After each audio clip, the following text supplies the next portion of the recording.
So magandang araw. Meron tayong tangke ng Kawasaki 175. So ang gagawin natin, meron kasi siyang leak diyan. Meron siyang tatlong nagli-leak diyan. So ang gagawin ko, tatapalan ko siya ng epoxy steel. So pakita ko sa inyo na may tagas talaga siya. So mapapansin niyo 'yan, oh. Meron siyang tatlong nagli-leak, nagmo-moist. So malakas ang pagtagas niyan kapagka nagpagasolina ako, talagang lumalabas talaga yung gasolina. So itataas ko yung tangke.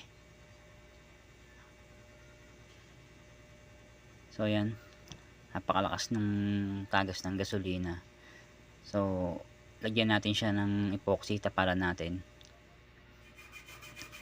So lihahin nyo muna siya o brushin nyo ng steel brush, pero mas maganda kung meron kayong liha. Yan, kuskusin nyo lang para mawala yung mga kalawang niya. Ginamitan ko siya ng, ayan, hindi ko alam kung anong tawag dyan, pero kung may liha kayo, liha na lang ang gamitin nyo. Ginamit ko yan para medyo mas mabilis mawala yung mga kalawang. So ganyanin nyo lang hanggang sa mawala yung mga kalawang. Yan. Ito yung gagamitin natin, Pioneer na Dura Steel 5 epoxy steel. Ayan, pwede siya sa ayan, na may nakalagay na water, gas and oil resistant.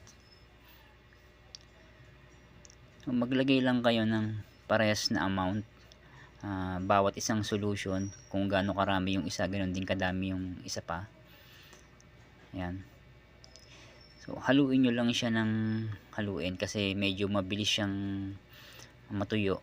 Kaya pag nagkulay gray na siya, so pwede nyo na siyang ipahid dun sa butas. Make sure na malinis yung papahiran nyo para dumikit talaga.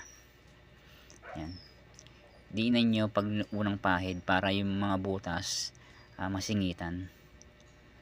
So ako nilagyan ko siya lahat ng kinakalawang para hindi nakalawangin pa yung iba.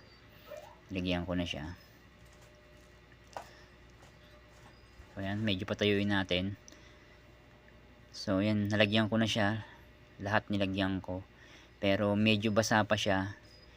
Pero dapat talaga yan 24 hours na papatuyuin mo para talagang matibay.